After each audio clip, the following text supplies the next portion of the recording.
네, 제가 저번 주까지도 계속해서 고린도전서 13장 말씀 함께 나누었습니다. 고린도전서 말씀은 12장에서부터 은사에 대한 말씀을 사도 바울께서 가르치고 있습니다. 자, 은사라고 한다 그러면 우리가 먼저 머릿속에 떠오르는 것이 뭐냐면 특히 우리 글쎄요. 한국 이 기독교의 문화 속에서 특별하게 더 그렇지 않을까 싶은데 먼저 떠오르는 것은 뭔가 일상 속에서 일어나지 않는 초자연적인 현상이 나타나는 것, 이런 것을 떠올립니다. 예를 들어서 방언을 한다던가 뭔가 병을 고친다던가 이런 어떤 하나의 큰 우리가 눈에 보이는 특별한 일, 특별한 현상, 초자연적인 그러한 일들을 은사라고 했을 때 머릿속에 먼저 떠올리게 된다는 것이죠. 이게 이제 사실 우리나라 기독교 초창기에 많이 있었던 일들이고 우리 소위 부흥사 목사님들께서 이런 은사적 집회들을 많이 하셨죠. 지금도 이제 이렇게 그때의 그 흐름을 이어받은 분들께서 여전히 그러한 이 사역들을 하고 계시는 것을 종종 이제 볼 수가 있는데, 근데 제가 요새 참 특이한 한 이 유튜브의 인물을 제가 발견을 했는데 젊은 형제예요. 저보다도 훨씬 젊고 한 30대 초반 정도밖에 안 돼 보이는 한 형제가 스스로 전도자라고 이렇게 이제 본인 스스로를 칭하면서 굉장히 유창하게 영어를 하더라고요. 유창한 영어로, 한국 사람입니다. 한국 사람인데 은사 집회를 이렇게 외국에서 또 한국에서 이렇게 인도하는 그런 영상이 있더라고요. 이름은 밝히진 않겠습니다. 많이 논란이 또 되고 있더라고요. 또 이 젊은 형제가 어떤 말하자면 이 사역자로서의 임명을 받은 것도 아닌데 이런 이제 개인적으로 이런 은사 집회, 은사주의적 집회 이런 것을 인도하고 다니는 상당히 많은 이 팔로워라고 하나요? 구독자를 보유하고 우리나라에서도 한번 그런 집회를 하는 영상이 올라왔는데 꽤 많은 사람들이 모여서 그 집회에 참석하는 그런 모습을 보았습니다.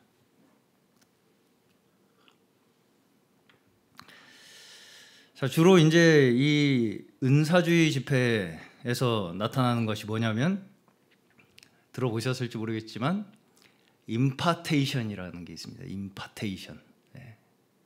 들어보셨나요? 못 들어보셨어요?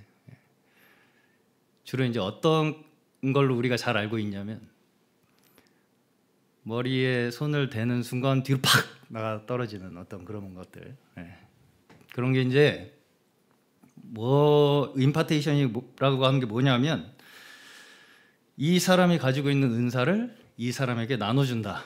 이게 이제 임파테이션이에요. 전이 된다라는 뜻입니다. 전이. 그래서 이 은사자가 갖고 있는 이 은사를 이 사람에게 전이해준다는 의미예요. 임파테이션이. 그래서 이제 그 은사자가 어떤 사람에게 손을 댄다던가 그를 향해서 입김을 훅 분다던가 그런 걸 하시더라고요. 이 젊은 형제도 손으로 바람을 확 이렇게 이제 뭔가 이렇게 일으킴으로써 하는 걸로 이제 막 쓰러져요. 청중들이 쓰러집니다. 막 병을 고친다고 하고 하는 그런 어떤 특별한 체험을 하게 해줘요. 그렇게 하더라고요. 그 젊은 형제예요. 멀끔하게 아주 생긴 것도 잘 생겼습니다. 제가 보기에.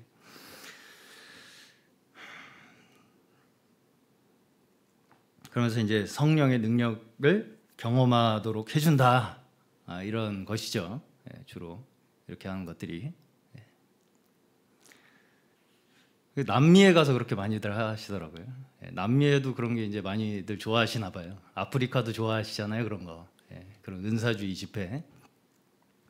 아프리칸 크리스찬이라는 게 따로 있습니다. 아예. 그렇게 은사주의적 집회 이런 것을 행하는 그런 형태를 일컬어서 아프리칸 크리스찬 이렇게 이제 따로 아예 분류를 하기도 해요. 워낙에 그 아프리카 쪽 크리스찬들이 그런 은사주의적 집회를 좋아하다 보니까 저희 에티오피아에서도 약간의 그런 것들이 있습니다. 물론 그런 것들을 완전히 다 어떻게 뭐 부정한다라는 건 아니지만 이것에 대해서 오늘 이 고린도전서 12장, 13장, 14장에 걸쳐서 사도 바울께서는 어떻게 말씀을 하고 계신가 우리는 잘 또한 생각해 봐야 할 필요가 있다고 생각을 합니다. 자, 물론 성경에 보시면 사도들이 기도하고 또 안수함으로써 성령의 능력의 기적을 행하는 사건들이 기록이 되어 있는 것은 사실입니다. 그건 사실이에요.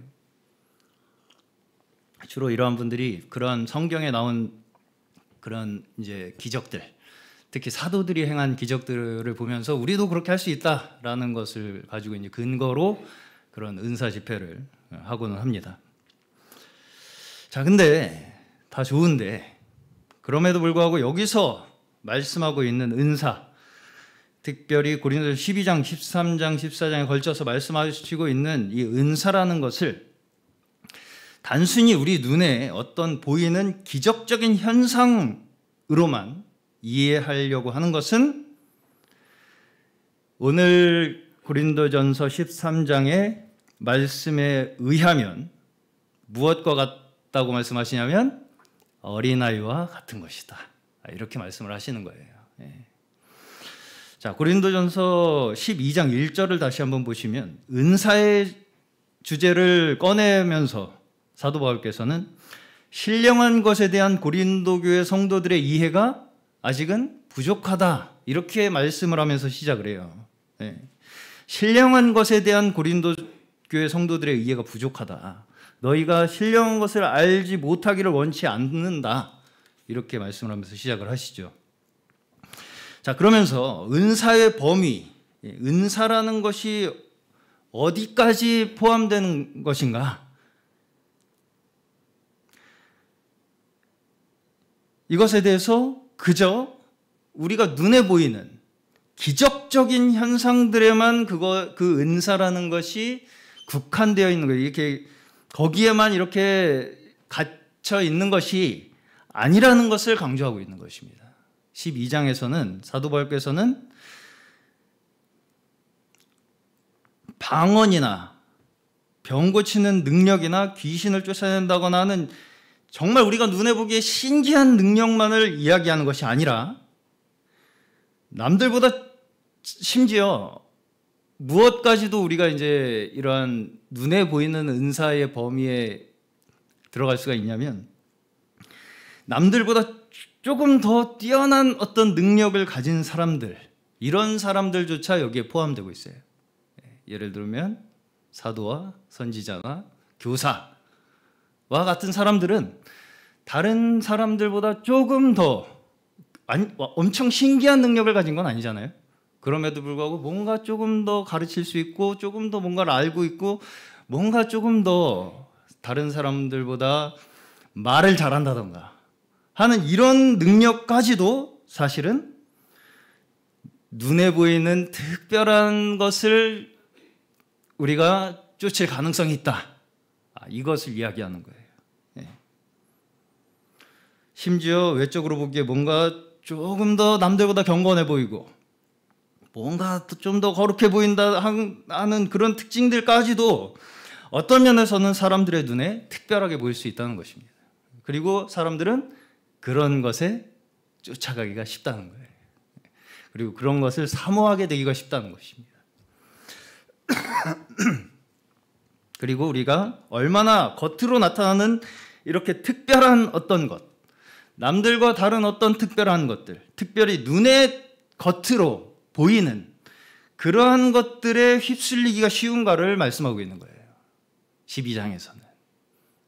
이것이 12장의 중점입니다. 제가 계속해서 말씀드리는 바지만 12장은 어떤 은사의 목록을 이야기하는 것이 아니라 오히려 눈에 보이는 그때 당시에 사람들이 열광하던 은사들에 대해서 주의를 당부하는 경계의 말씀이라는 거예요. 자, 다시 말씀드리지만 은사는 누가 누구에게, 제가 다른 사람에게 줄 수 있는 것이 아닙니다. 그렇게 어떤 사람이 내가 은사를 가졌다고 해서 내가 내 은사를 너희에게 나눠주겠다 할 수 있는 성격의 것이 아니라는 것이죠. 이런 것에 절대 미혹되시지 않기를 바랍니다. 그리고 심지어는 내가 뭔가 어떤 은사를 얻기를 바란다고 해서 그 은사를 내가 얻을 수 있는 것도 심지어 아니라는 거예요. 그렇죠? 12장을 시작하면서 성경에서 말씀하시는 은사의 범위에 대해서 제가 말씀을 드렸었습니다. 넓은 의미에서는 성령으로 우리에게 주신 영생, 성령의 영, 다시 말하면 진리의 영, 그 주님의 성령 그 자체가 은사이라고 이렇게 말씀을 하고 있습니다. 그렇기 때문에 사실은 하나님께서 주신 모든 것이 다 사실은 은사에 포함되는 거예요. 하나님께서 우리에게 주신 그 모든 것이 다 은사예요. 사실은 은사라는 것 자체가 선물이라는 의미잖아요. 사실은 우리가 성령으로 거듭나는 그 순간, 사실은 우리는 하나님으로부터 다시금 새로운 존재로 거듭나기 때문에 우리의 존재 그 자체를 통해서 성령께서는 나타나시는 거예요. 그렇죠? 거듭남을 통해서 우리가 새로워지는 그 우리의 새로워진 거듭난 우리의 존재를 통해서 성령께서 나타나신다고 해요. 그 자체가 은사라는 것입니다. 그 자체가 은사예요. 여기에서 첫 번째로 우리의 은사가 시작되는 것입니다. 그럼 문제는 뭘까요? 여기서 단지 우리에게 주신 모든 것이 다 하나님께서 주신 성령의 선물이라는 걸 잘 모르고 있는 것이 문제일 뿐이에요. 우리가 그걸 성령께서 주신 선물이라는 것을 구석구석 다 감사함으로 믿음으로 받으면 받을수록 우리의 전 존재, 우리의 온 일생이 다 하나님께서 주신 선물이며 은사인 것으로 우리는 받으며 살 수 있게 되는 거예요. 자, 12장 29절 30절에서 보시면 다 사도겠느냐, 다 선지자겠느냐, 다 교사겠느냐 하면서 다 그렇겠느냐 라는 말씀을 계속 하시죠. 이게 무슨 의미겠습니까? 다 눈에 보이는 걸 얻고 싶어 한다는 거예요. 눈에 보이는 은사, 나도 사도가 되고 싶어요, 나도 선지자가 되고 싶어요, 나도 능력을 행하고 싶어요 라고 하는 눈에 보이는 은사를 다 원하지만 어떻다는 것입니까? 다 그렇진 않다는 것입니다. 그러니까 거꾸로 얘기하면 겉으로 보이는 은사를, 특별한 은사를 사람들은 다 갖고 싶어 한다는 거예요. 부러워하고, 어떻게 보면 시기하고 질투하고 비교하고 뭔가 우열을 나누고 하는 걸 좋아한다는 것입니다. 사람은 어쩔 수 없이 은사를 가지고, 각자 받은 은사를 가지고. 그렇지만 다 그렇게 사람들이 내가 원하는 것을 갖고 싶은 대로 그렇게 주시는 것이 은사가 아니라는 것입니다. 그게 은사가 아니라는 거예요. 그렇죠? 참 은사에 대해서 많은 착각이 있는 것 같습니다. 이런 거 보면. 내가 받은 것을 하나님 앞에 감사함으로 받을 줄 아는 우리의 믿음이 필요한 것 같습니다. 다 우리가 뭔가 특별한 뭔가를 갖고 싶어요. 내가 특별한 사람이 되고 싶어 한다는 것이죠. 자, 은사를 어디에 가서 어떤 사람이 주최하는 집회에 가서 그 사람의 임파테이션을 받아서 받을 수 있는 것일까요? 은사라는 것이? 네. 부디 그러한 미혹에 빠지지 않으시기를 바랍니다. 은사는 이미 우리가 거듭남으로써 하나님께서 성령을 통하여 주신 거예요, 우리에게. 그것을 심지어 여기 고린도전서에서 12장에서는 너희가 어떻게 합당하게 써야 할 것인가에 대한 가르침이지, 왜 너는 저기 가서 은사를 못 받았냐, 왜 너는 이런 은사를 못 받았냐, 이렇게 말씀하시는 게 절대 아니다 라는 것입니다. 그렇죠? 참 저는 그 영상을 보면서도 안타까운 생각이 많이 들었습니다. 너무나 많은 사람들이 그렇게 눈에 보이는 것에 미혹을 당하고 휩쓸리는 것을 볼 때, 자, 제가 저번 주 주일날 지식과 우상, 우리가 이제 에덴 동산에서 아담이 선악의 열매를 나무, 지식의 열매를 따먹음으로써 타락을 했다고 말씀드리면서 그것이 곧 이집트의 우상이 되었다, 이렇게 말씀을 드린 바가 있어요. 그래서 지식과 우상은 결국은 하나다, 이렇게 말씀을 드렸습니다. 자, 결국은 인간이 스스로 생존하기 위해서 무슨 길을 택하세요? 하나님이 되는 길을 택한 거예요. 스스로 하나님이 되는 길을. 그게 선악과입니다. 그게 선악과의 본질이에요. 내가 스스로 살기 위해서 나 스스로 하나님이 되겠다라는 것이 지식의 본질입니다. 이것이 발전한 것이 우상이에요. 이 인간이 스스로 신이 되겠다고 하는 그 인간의 타락이 확장된 거예요. 전 인류적으로. 그것이 우상이 된 겁니다. 그러니까 지식들이 모여서 발전된 게 우상이에요. 자, 그렇기 때문에 12장 초반부에서부터 사도 바울은 우상을 언급합니다. 우상. 12장 초반부에 보시면, 2장에 보시면 우상에게 끄는 대로 끌려갔다. 우리가 원래 그렇게 지적을 딱 하시면서 말씀을 시작하죠. 말 못하는 우상에게 끌려다니던 그 삶을 지금도 계속 살 거냐, 이런 말씀이에요, 결국은. 자, 우리가 신앙생활을 한다고 하면서도 여전히 어떤 신기한 현상이나 특별한 경험이나 나의 어떤 능력을 주목하게 하고 거기에 내 뭔가 신앙을 의지하게 하는 그 모든 것을 우리는 주의하고 경계해야 합니다. 주의하고 경계해야 해요. 우상숭배가 뭡니까? 우상숭배? 특별히 여기 이제 고린도 교회, 고린도 지방에서 행해지던 우상숭배 의식. 여기 이제 그리스 아테네 지역이었어요. 신전을 세우죠. 신전을 세워요. 그리고서는 그 신전에 가서 어떤 특정한 의식을 행합니다. 제사를 지내죠. 어떤 특별한 의식을 행해요. 그러면 거기에 이제 그 신녀들이 있었습니다. 그때 당시에. 그러면 이제 그 신녀들이 막 뭔가 이렇게 특별한 막 정신이적인 창란 증상을 일으켜서 그때 당시에 뭐 환각 어떤 약물이나 뭐 연기 이런 걸 막 흡입했다고 그렇게 이제 얘기하고는 하는데, 그러한 현상을 마치 우리가 신이 우리에게 응답해서 뭔가 우리에게 어떤 메시지를 준다라고 하는 어떤 특별한 현상을 목적으로 행하는 것이죠. 어떤 특별한 현상을 보기 위해서 신전에서 그런 의식을 행한다는 거죠. 그렇죠? 두 가지가 있습니다, 여기에.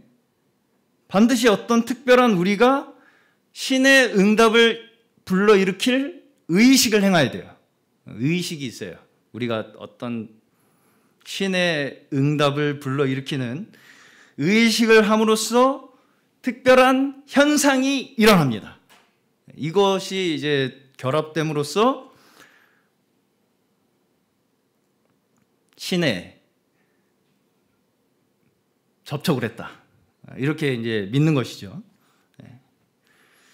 자, 왜냐하면 그렇게 하는 것으로만이 우리가 그 신이, 지금 내가 섬기는 그 신이, 고린도 지방에서는 특히 포세이돈 신을 섬겼다고 합니다. 그렇게 해안가라서 그렇다고 해요. 그 신이 지금 우리와 함께 하고 있다. 그 확신을 얼마나 얻고 싶겠습니까? 지금 우리가 포세이돈 신이 우리를 보호해주고 있다. 그 응답을 얼마나 받고 싶겠어요. 지금 이 사람들이.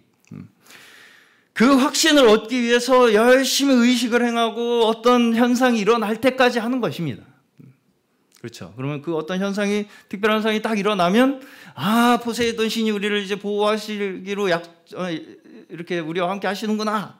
이런 이제 확신을 얻게 된다는 것이죠.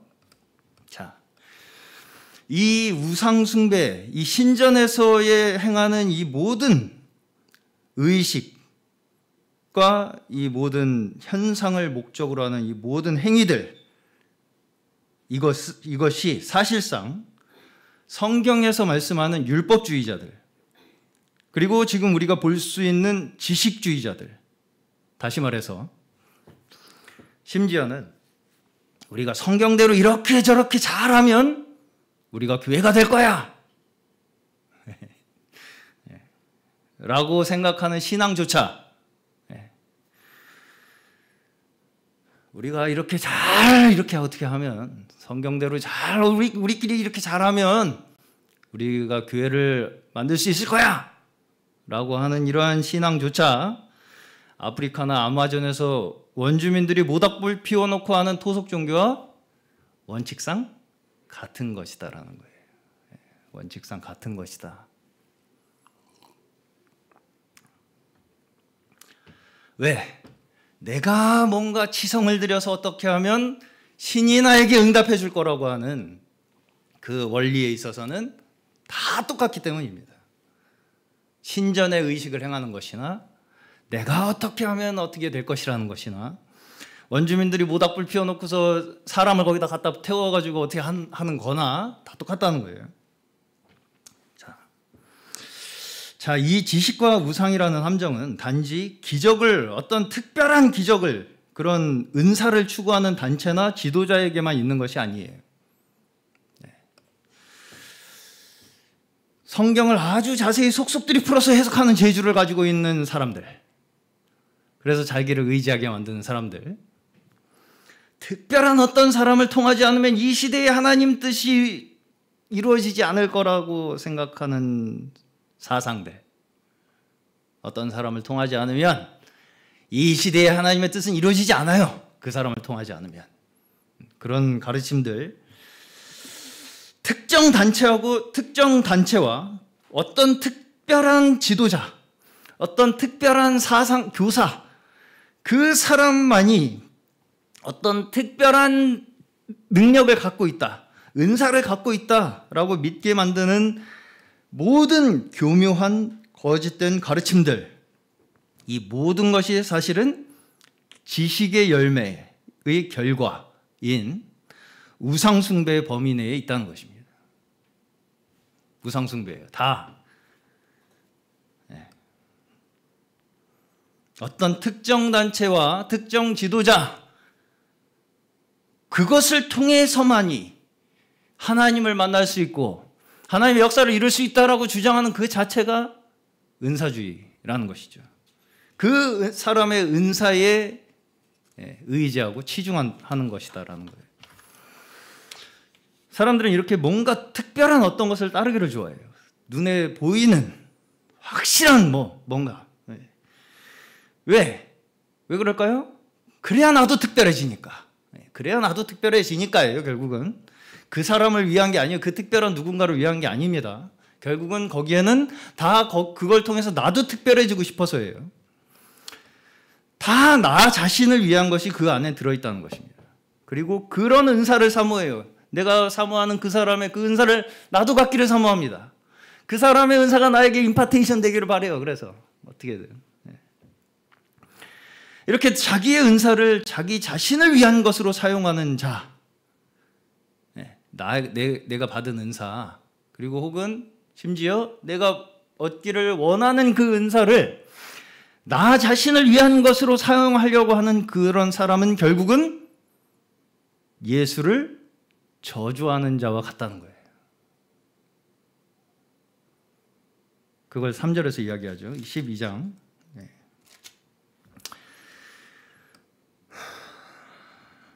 아무리 입으로 주여 주여 주의 이름으로 우리는 능력을 행하고 귀신을 쫓아냈습니다라고 해도 그날에 주님께서 뭐라고 말씀하시냐면 내가 너희를 도무지 알지 못한다라고 말씀하신다는 거예요.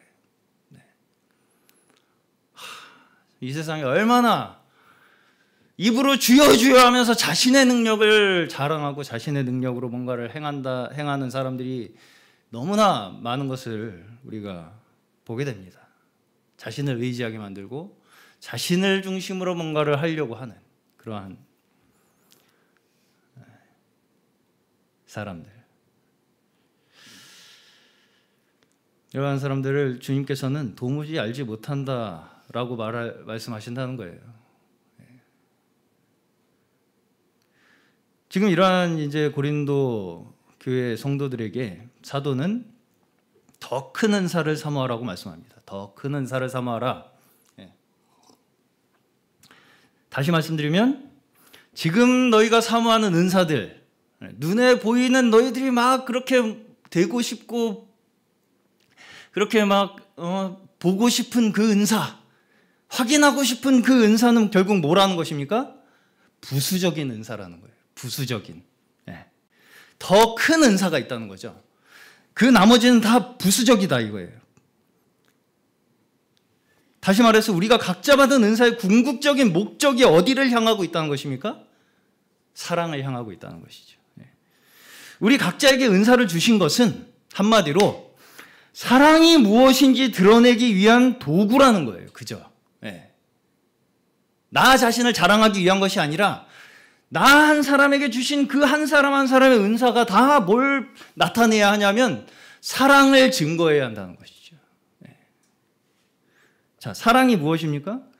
하나님께서 죽을 죄인을 위하여 십자가에 예수 그리스도를 보내서 죽으시고 부활하셔서 우리를 구원하셔서 우리의 죄를 사하여 주시고 하나님의 백성을 삼아 주셔서 영원히 하나님과 함께 하나님의 백성 되어서 살아가게 하시겠다고 하시는 것. 이것이 하나님의 사랑이죠.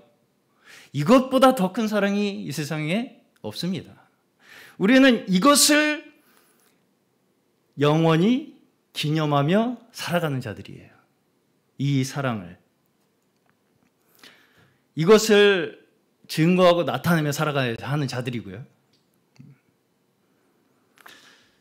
다시 말해서 온전히 다른 이들을 향해 존재하는 그 자체가 사랑입니다.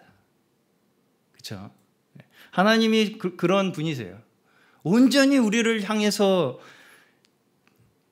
그 사랑의 손길을 펼치시는, 구원의 손길을 펼치시는 그것이 하나님 그분 자신이시라는 것이죠. 그것이 우리를 향한 하나님의 사랑이잖아요.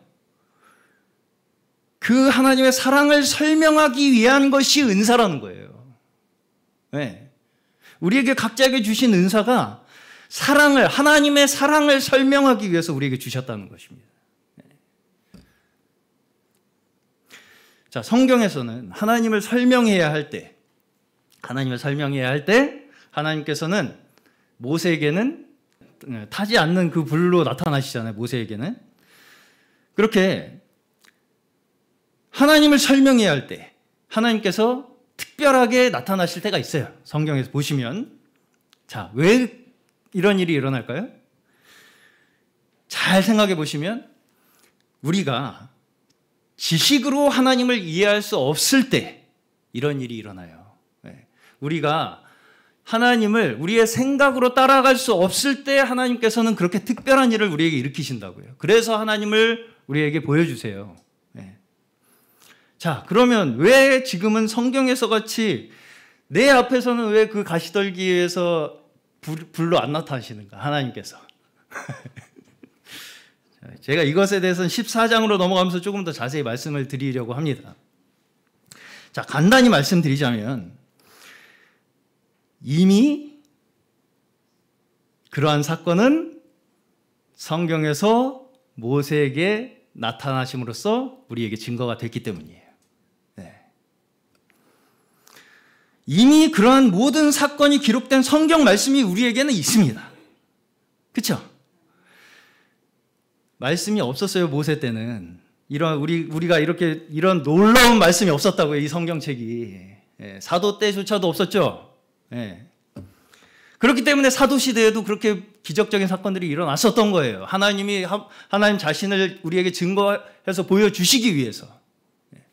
그러면 그것이 우리에게는 이미 말씀으로 다 증거가 된 것입니다. 하나님은 우리를 그렇게 계속해서 어린아이의 상태로 다루시지 않는다고요. 네.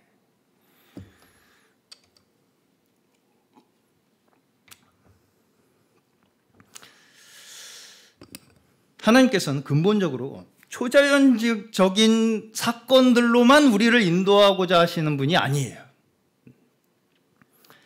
자, 가끔 드는 제가 사례입니다만 어떤 분이 이제 결혼을 앞두고 계신데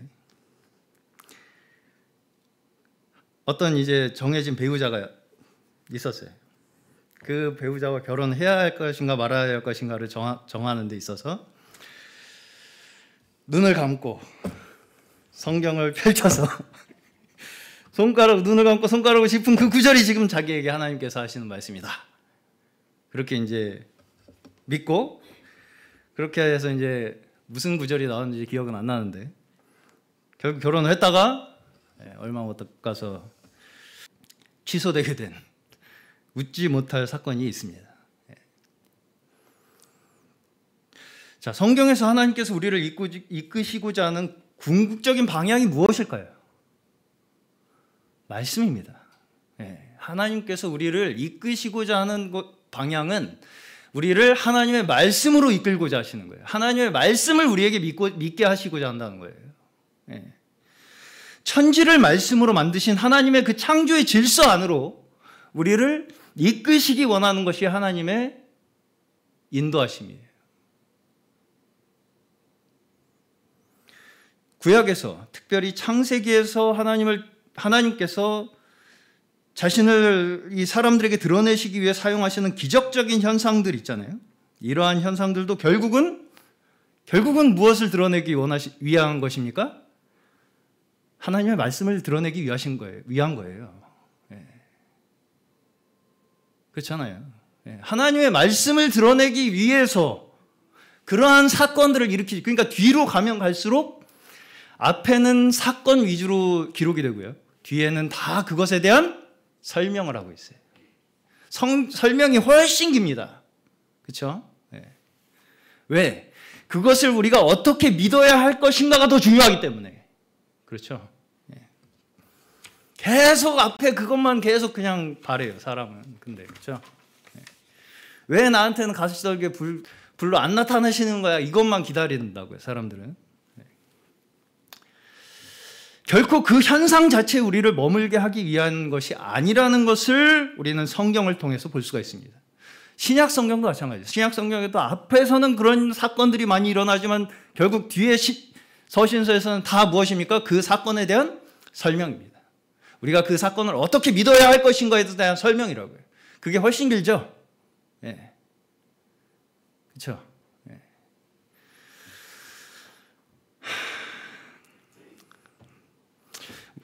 하나님께서 이렇게 기적적인 현상을 통해서 나타나시는 것이 다른 면으로 봤을 때 어떻게 볼 수가 있냐면 우리가 하나님을 아는 지각이 연약하기 때문이에요.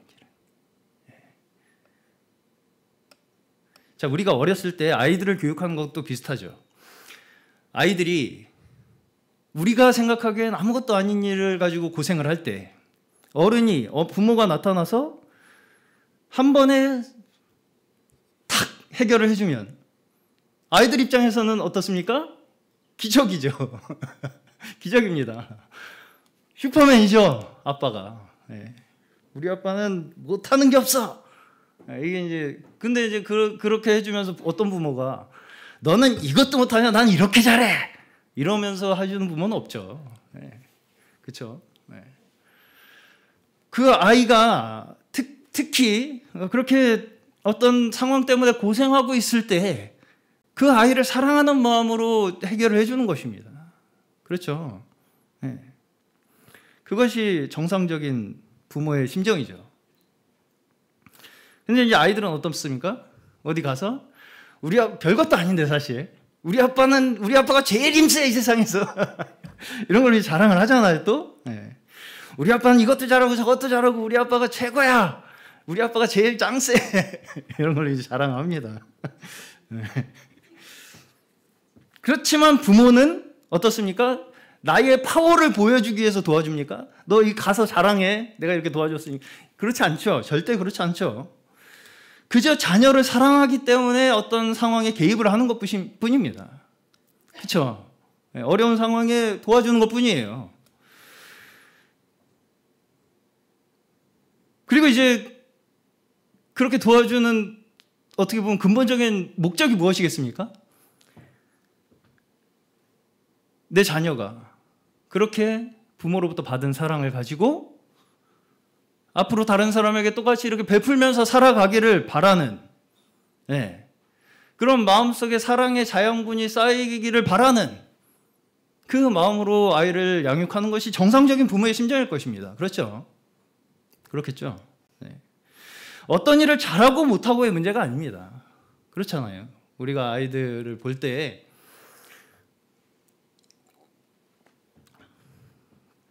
스스로 감당하기 힘든 일이 있다 그럴 때 그저 부모의 입장에서는 온 마음을 다해서 내가 그것을 도와주고자 하는 이 부모의 존재, 나를 온 마음을 다해서 도와주고자 하는 그 존재가 나에게 있다라고 하는 그 마음의 버팀목이 돼주고자 하는 거 아니겠습니까? 부모는 그것이 우리가 살아갈 힘을 주는 것이잖아요. 그렇죠. 우리에게는 그러한 영원한 아버지가 계심을 믿으시기 바랍니다.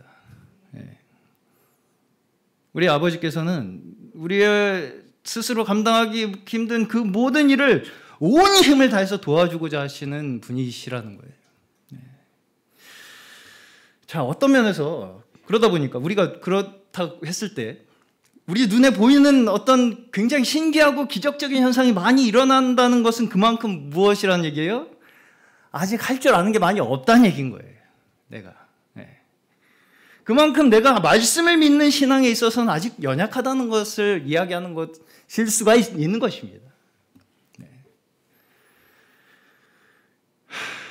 오늘 본문에서는 우리가 가진 은사들조차 부분적이라고 말씀합니다.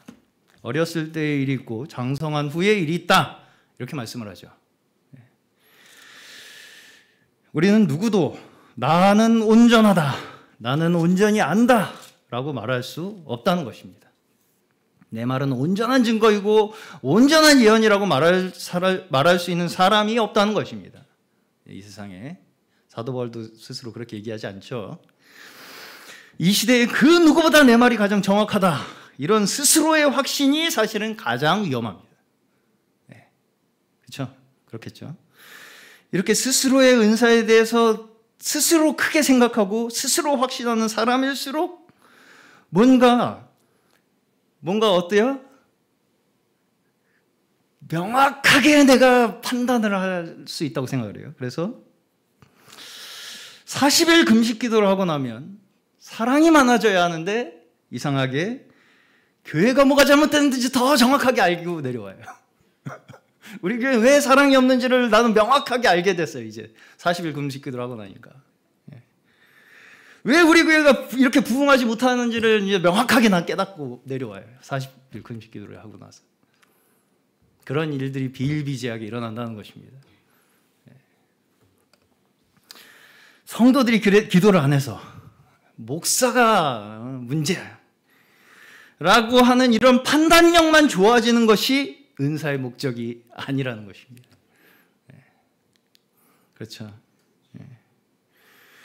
우리는 서로의 불완전함이 오히려 서로에게 사랑을 나타낼 수 있는 기회가 되는 거예요. 우리가 서로 불완전하기 때문에. 그렇죠. 부분적이기 때문에, 우리가 부분적이기 때문에 서로가 서로를 보완할 수 있는 관계. 그렇기 때문에 우리가 사랑을 나타낼 수 있는 거예요.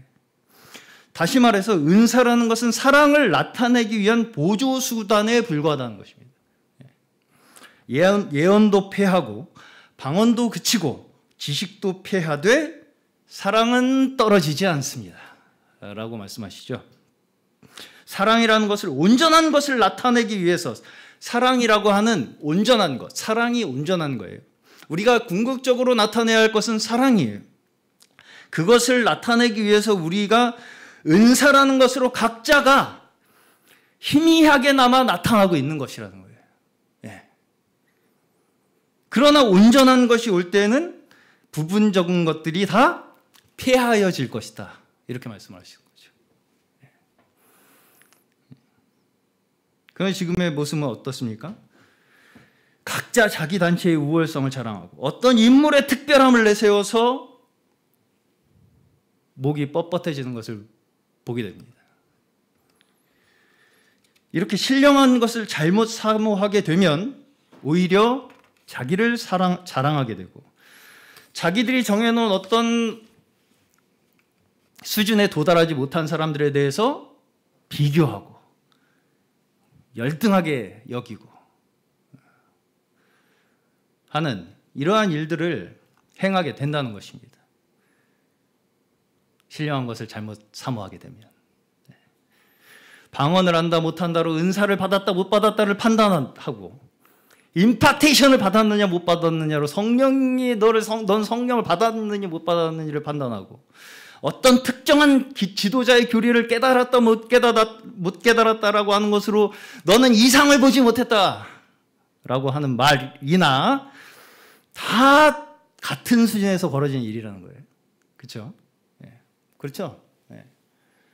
너는 임파테이션을 못 받아서 넌 성령을 아직 못 받은 거야 라고 하는 것이나, 어떤 특정한 지도자의 교리를 깨닫지 못했기 때문에 너는 이상을 보지 못했다고 하는 것이나 같은 이야기죠. 같은 이야기죠. 부디 이해하시기를 바랍니다. 하나님을 보려면 나에게 와라, 예수를 만나려거든 나에게 와라 하는 것이 이 은사주의가 가지고 있는 공통적인 함정입니다.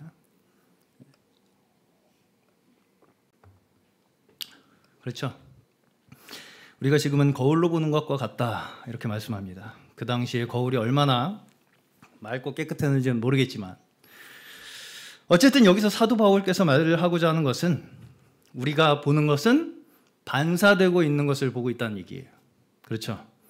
거울은 아무리 깨끗해도 원형체가 아니죠. 우리가 평생에 걸쳐서 결코 볼 수 없는 딱 한 가지가 있어요. 실제로 볼 수 없는 딱 한 가지.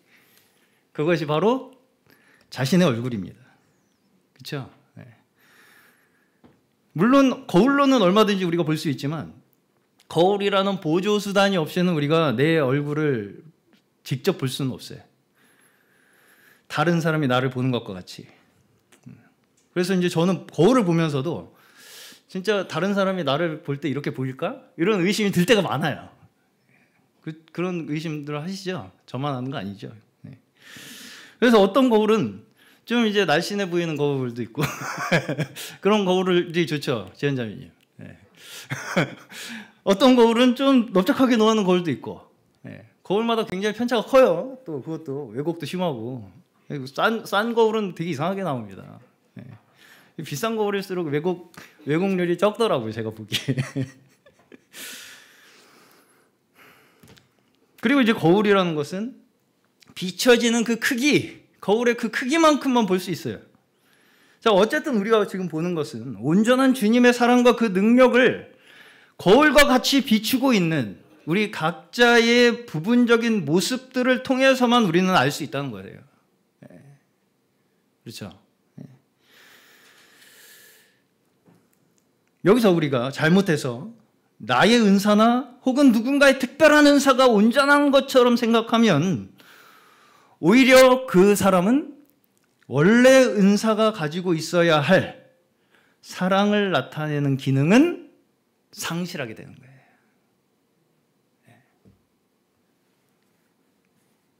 나는 온전해. 혹은 저 사람 통하지 않으면 안 돼라고 주장하면 할수록 원래 은사가 가지고 있어야 할 사랑을 나타내야 하는 기능은 없어진다. 아직은 부분적이지만 우리가 그 희미한 모습들을 통해서 우리는 모두가 온전하신 그 주님의 모습을 만날 그때를 기다리는 자들이 바로 우리 믿는 이들입니다.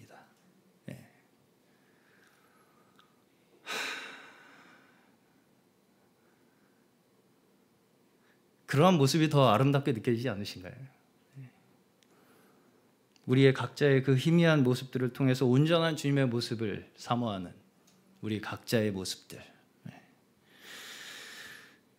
마지막 13절에서 믿음, 소망, 사랑을 말씀하시면서 이 세 가지는 항상 있을 것인데 그 중에 제일은 사랑이라 이렇게 말씀합니다. 결론적으로 믿음과 소망조차도 사랑을 만들기 위한 이 과정들이라는 거예요. 믿음과 소망을 통해서 결국 사랑을 만들어야 한다는 것입니다. 우리에게 최종적으로 우리 마음속에 어떤 것을 창조하시고자 하는 것은 사랑이에요. 그렇죠? 이 세상에 지금 어떻습니까? 아까 예배 시작하기 전에도 말씀 나누었듯이 이제 정말 길거리 그냥 돌아다니기도 불안한 시대입니다. 우리 마음속에 애초에 사랑이란 게 없어요. 인간의 마음속에. 그 없는 것을 새롭게 창조하시는 역사가 사랑을 창조하시는 역사라고요. 하나님을 믿게 하시는 것도 우리에게 사랑을 만들고자 하시는 것이고요. 하나님의 나라의 소망을 두게 하시는 것도 하나님을 사랑하게 하시기 위한 것입니다.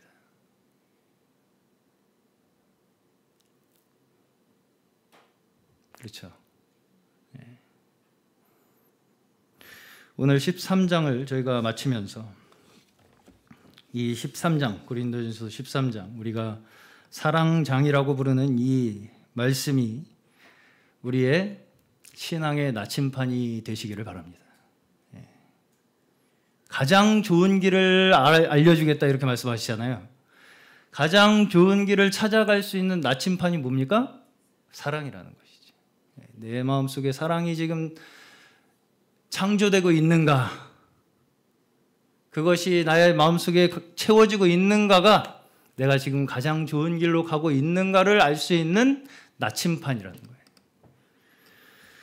우리 모두가 끝까지 이 나침판을, 사랑의 나침판을 우리의 지침으로 삼아서, 방향으로 삼아서 가장 좋은 길을 끝까지 걸어가는 저희 모두 되시기를 주님의 이름으로 간절히 축원합니다.